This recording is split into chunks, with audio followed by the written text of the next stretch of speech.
প্রত্যয় জসিম উনি একজন লেখক কবি আমাদের সঙ্গে আছেন এবং সাংবাদিক। আমিরুজ্জামান মিলন লন্ডনের নির্বাহী প্রধান, আমি আব্দুল আওয়াল, উনি মনোয়ারা মিলু। ওই প্রত্যেকের সংস্থার নামটা লাগবে ওই নিউজে লাগবে। উনি এনআরডিএস এর কাজ করে এবং নারী অধিকার একটা জোট আছে জাতীয় পর্যায়ে, ওইটাতে উনি সেন্ট্রাল স্টিয়ারিং গ্রুপে আছেন। তো আমরা এই কয়েকজন আপনাদের সঙ্গে কথা বলতে চাই, ঠিক আছে? কেমন?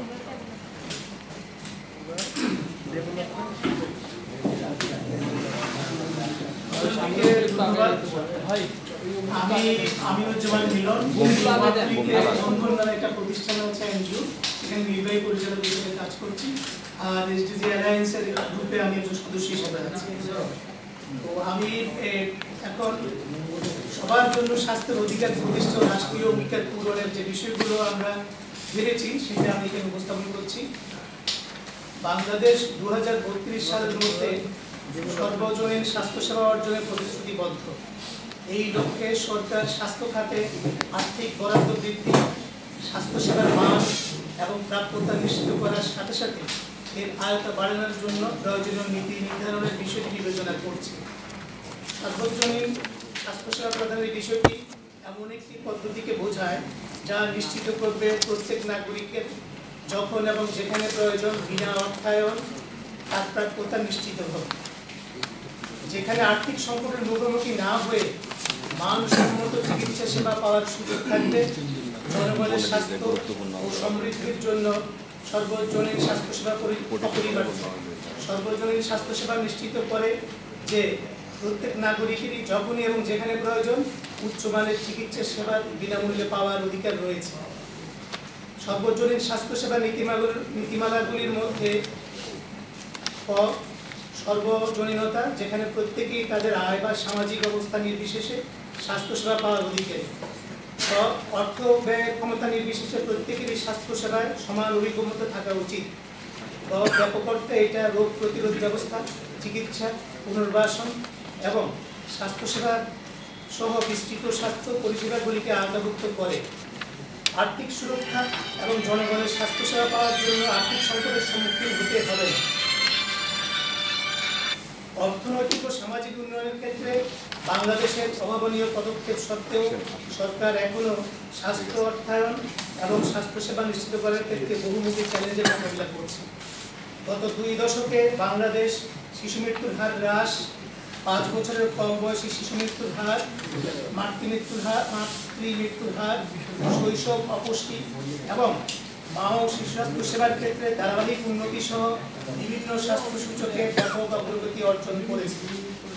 তথাপি স্বাস্থ্যসেবার অভিগম্যতার ক্ষেত্রে এখনো অনেক বৈষম্য রয়ে গেছে।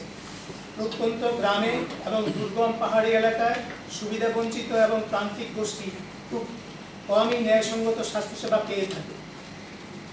বিদ্যমান স্বাস্থ্যসেবার সমতা মূল্যায়নে বড় ধরনের দুর্বলতা পরিলক্ষিত হয়। স্বাস্থ্যসেবা বন্টন জনসংখ্যার চাহিদা ভিত্তিক হওয়া উচিত, তাদের আর্থিক সক্ষমতা বিবেচনায় নয়।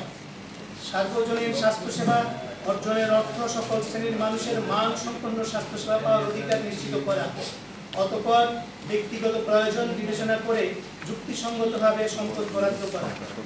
কমিউনিটি হেলথ সার্ভিসে প্রান্তিক মানুষের অভিগম্যতা অপর্যাপ্ত, যেখানে কমিউনিটি পর্যায়ে পেশাগত দক্ষতা সম্পন্ন চিকিৎসকের অভাব রয়েছে এবং শহর অঞ্চলেও দরিদ্র এবং সুবিধা বঞ্চিতরা চিকিৎসা সেবা পাওয়ার জন্য আর্থিক সংকটে পড়তে হয়। একটি বিকল্প সূত্র থেকে জানা যায়, বাংলাদেশের স্বাস্থ্যসেবা সুবিধার বিভিন্ন স্তরে মা ও শিশু স্বাস্থ্যসেবার জন্য সম্পদের সমাংশের মধ্যে পরিলক্ষিত জনসাধারণের সুবিধার অসাম্য রয়েছে। সামগ্রিকভাবে উপরের 2 সবচেয়ে ধনী 19.8% এবং ধনী 21.7%, নিচের 2 তুলনায় সর্বাধিক দরিদ্র 18.9 এবং দরিদ্র 20.1%। বাংলাদেশ সরকারি সুবিধা ও জনসংখ্যার চাহিদা অনুযায়ী বন্টন করা হয়নি। তবুও দরিদ্রতম 20% পরিবার মাতৃ ও শিশু স্বাস্থ্যসেবাগুলির বেশিরভাগ ক্ষেত্রে সরকারি সুবিধার 20% ভোগ করতে পারে না। জনস্বাস্থ্য ব্যয়ের বেনিফিট ইনসিডেন্সের সরকারি বরাদ্দ বিশ্লেষণে দেখা যায়, দরিদ্র জনসংখ্যার চাহিদা পূরণের জন্য সরকারের সম্পদ বরাদ্দ অপর্যাপ্ত। সর্বজনীন স্বাস্থ্যসেবা অর্জনের ক্ষেত্রে চ্যালেঞ্জ ও সম্ভাবনা। স্বাস্থ্যসেবা খাতে অপর্যাপ্ত সরকারি বিনিয়োগ।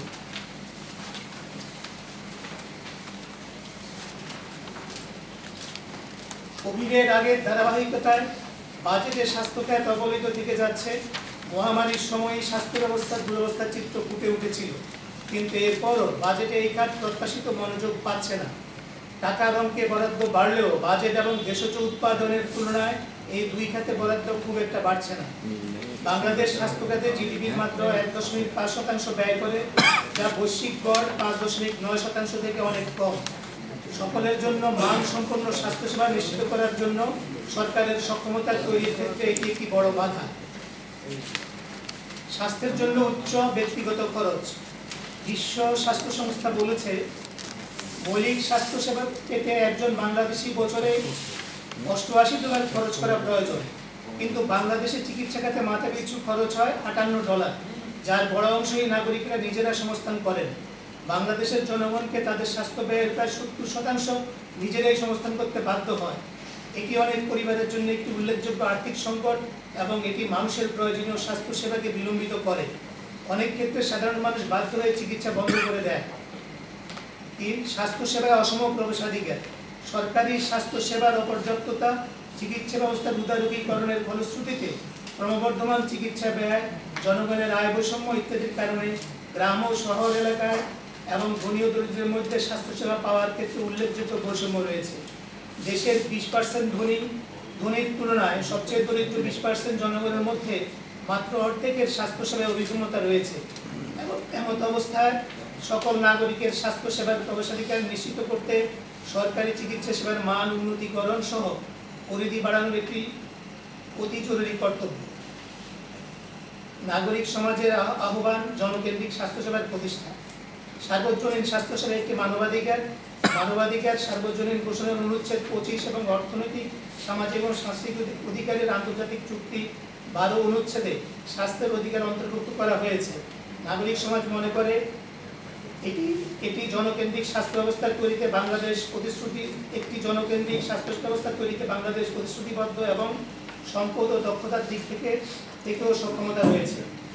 সুপারিশ সমূহ। বাংলাদেশের সকল নাগরিকের জন্য প্রাথমিক স্বাস্থ্যসেবা সহজলভ্য এবং সাশ্রয়ী করা। এর অর্থ হলো গ্রামীণ এলাকায় আরও প্রাথমিক স্বাস্থ্যসেবার সুবিধা তৈরি করা এবং প্রয়োজনীয় ওষুধ সরবরাহ সহ অন্যান্য বেসরকারি পরিষেবাগুলো সাশ্রয়ী মূল্যে এবং সহজলভ্য করার ব্যবস্থা নেওয়া দরকার।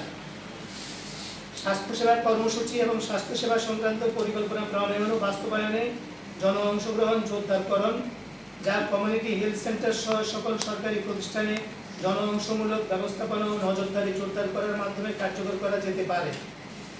স্বাস্থ্যের সামাজিক নির্ধারক, যেমন দারিদ্র্য, অপুষ্টি এবং শিক্ষা ও স্যানিটেশনে প্রবেশাধিকারের সীমাবদ্ধতা সমূহ চিহ্নিত করা।